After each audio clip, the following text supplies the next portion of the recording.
Hello everybody, my name is Salahudeen Muslimah. I'm the group leader of Group 1 and we're here to talk about the elements of business communication, the meaning of business communication, the importance, the futures and noise and how it affects business communication. Okay, I want to do an introduction to business communication. What is communication generally? Communication is a two-way channel for transmitting information, basically ideas, purposes, plans, and all sort of information. Now, what is the goal of the transmitter of the information? What's the goal of the communicator? The goal of the communicator usually it is to transfer or transmit, better still, the information in a way that is not ambiguous or that does not have any distortion in the information.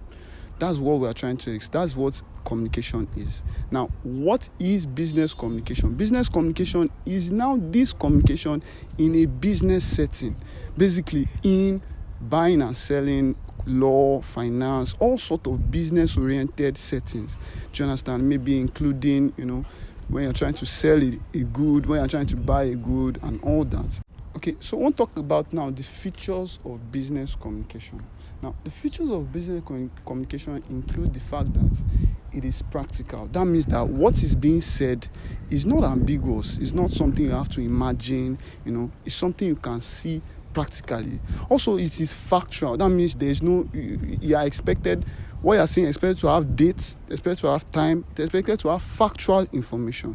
It is clear and it is brief. That means that you don't take a lot of time in communicating an information. People in the business world, they don't have a lot of time. They're always busy and all that. So what they expect clear information and brief information. It is target oriented. That means there is a goal.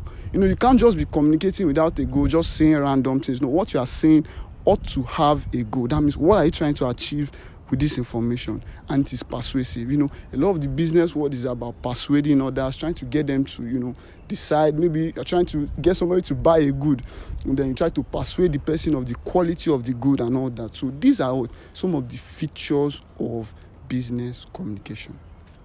Thank you. Hello, I'm part of Group 1 and I'm here to talk about the objectives of business organization. Giving information is the primary objective of business communication.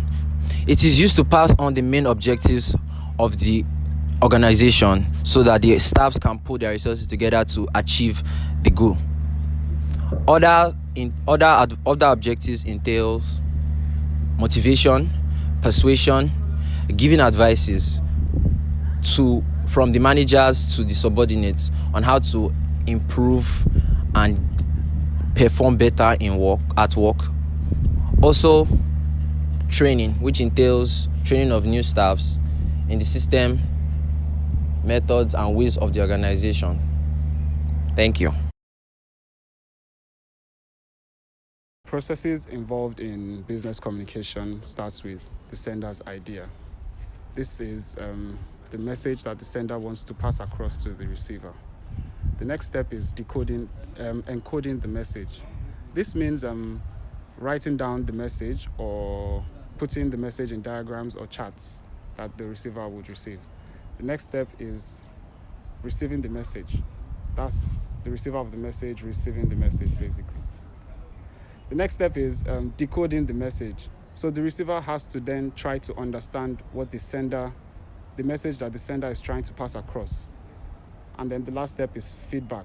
That's the receiver of the message passing across to the sender that he understands the message and he will do what he needs to do. And there's a last step, but this is involved throughout the whole business communication process, which is noise, which my other member will talk about later on. Thank you. I'm a member of Group 1. I'm here to talk about the classification of the channels of business communication. So the channels of business communication can be classified through different viewpoints, which includes on the basis of organizational structure, on the basis of direction, and on the basis of ways of expression. On the basis of organizational structure can be formal or informal, which is like when the communication is passed through in a formal routine, or when the communication is done in an informal routine. On the basis of direction could be downward channel, upward channel, or horizontal, which is also known as lateral channel. And on the basis of ways of expression could be done through written or oral communication. So written is when communication flows or information flows through memos, proposals, or letters, etc. And oral communication is when information flows through voicemails, through meetings, etc. Thank you. Hi, I'm a member of Group 1 and I'm here to talk about the levels of business communication. So when we say levels of business communication, what do we mean by that? Levels of business communication can be determined on the basis of direction of communication and the ranks or position of the person with whom communication is being made. We have 3 levels of business communication. The first one is the lower level communication. It is also known as the downward communication. It is when information flows from the person occupying higher position to the person on the lower level, and it's usually conveyed through oral or written orders, reports, manuals, and it's also the most commonly practiced in business communication. We also have the higher level communication.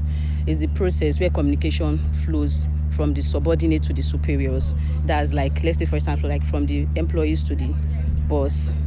And it usually consists of reports, grievance, complaints, etc. We also have the horizontal level, or the sidewise or the lateral communication. It's the process in communication where communication takes place between the people of the same level, like between employees, between bosses, and thank you. Hello everybody, I'm a member of Group 1 and I'm here to talk about the importance of good communication. Okay, we are able to know the meaning of good business communication. So here the importance of business communications are: number 1, we have build and maintain relationship. Good communication helps to maintain relationship, builds and maintain relationship in the firm. Also, another point is it increases productivity. Clear and concise mission and vision of the business helps to reduce the errors performed by the employees. So this helps to increase the productivity of the employees.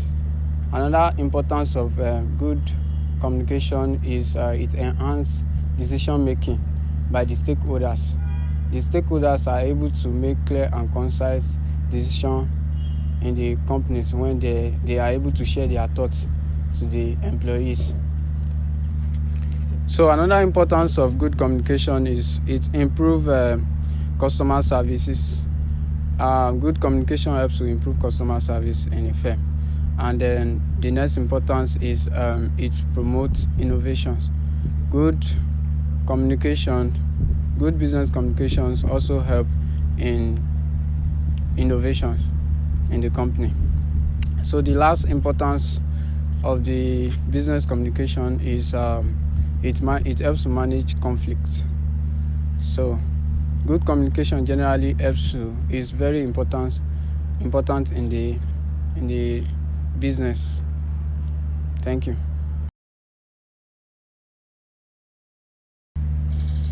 Hello, I'm a member of Group 1 and I'm here to speak about the basic elements involved in the process of business communication. Firstly, to make this easy for us to remember, we've broken it down to MSR, CSF. M stands for message, S for sender, R for receiver, C for channel, S for symbols, F for feedback. Now, what's the message? The message is the subject of matter being transmitted by a party to another party. Now, this message could be in form of opinions, it could be ideas, it could be a particular point of view, it could be a suggestion or feelings. Next is the sender. A sender is the entity, person, it could be a he or a she, that wants to make contact through transmitting information and understanding to another party. The next is the receiver. The receiver is the person that is intended to get the message from the sender, and usually the receiver is the receiver. So moving on, we have the channels. The channels is basically the medium through which the sender sends a message or transmits the message to the receiver. And in most cases, the sender chooses the medium of transmitting that message. Moving on to the symbols. Yes, the symbols are basically words or actions or signs that the sender shows when transmitting messages to the receiver. And the last one, which is not the least, is the feedback. The feedback is basically the receiver acknowledging that he has gotten the message from the sender, and he has also, in most cases, reply. It is worthy of note. It is important that we know that without the feedback, the whole process of business communication is incomplete. And with that, I hope you've understood what the basic elements involved in the processes of business communication is. Thank you. I'm a member of Group 1 and I'm here to talk about the concept of noise and types of noise. Noise is any disruption or interruption to communication process that affects the credibility, clarity, and effectiveness of communication process. It takes different forms, and this takes us to the types of noise. We have the physical noise, we have the semantic noise, we have the psychological noise, and we have the cultural noise. For the physical noise, it is any external factors that affect effectiveness of communication process, such as poor lighting, loud background noise. We have semantic noise. Semantic noise is a type of noise that occurs when there's misalignment in the word used in the communication process and the receiver's understanding of that word. So to cultural noise is a type of noise that occurs when there's lack of misunderstanding or awareness in the cultural differences between the sender and the receiver. And to the last part, we have the psychological noise. The psychological noise is an interruption or disruption to communication process that steps in from the receiver's emotional states, attitudes, or behavior. For example, when the receiver is angry or defensive, it reduces the receptive to the message being passed across. So there are several ways noise can affect business communication, and here are some ways. The first one is misunderstanding. If there is a noise in a communication process, it can lead to mistakes and errors. And mistakes and errors can lead to misunderstanding among the employer or the employee. The next point is lack of credibility. When the sender passing information is someone that has importance to the shareholders or the investors, if his information is not correlating, or if there are noises, there are mistakes, or there are errors, it can reduce the credibility of the organization, and this can lead to the organization losing out on potential investors and shareholders. The next one is it reduces productivity. When there is not a proper flow of communication in an organization as a result of noise, probably psychological, semantic, or any other type of noise, it can reduce productivity, and this can lead to the organization losing out on profits they should have made. The last step is decision making. Proper flow of communication helps in effective decision making. If there is no proper flow of communication as a result of noise or interference, it can lead to a bad decision making, and this can affect the organization negatively. Effective communication requires the sender and the receiver to be aware of noise and how to reduce them. Reducing noise in an organization helps the organization to eliminate the consequences that comes with confusion, errors, mistakes that can negatively affect the organization. Thank you. So we've talked about the elements of business communication, the importance, the objectives, the structure, the channels, and how noise can affect business communication. This has shown that elements of business communication is very essential to the growth of a business. Thank you.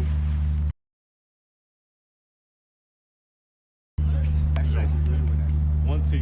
I swear, one take.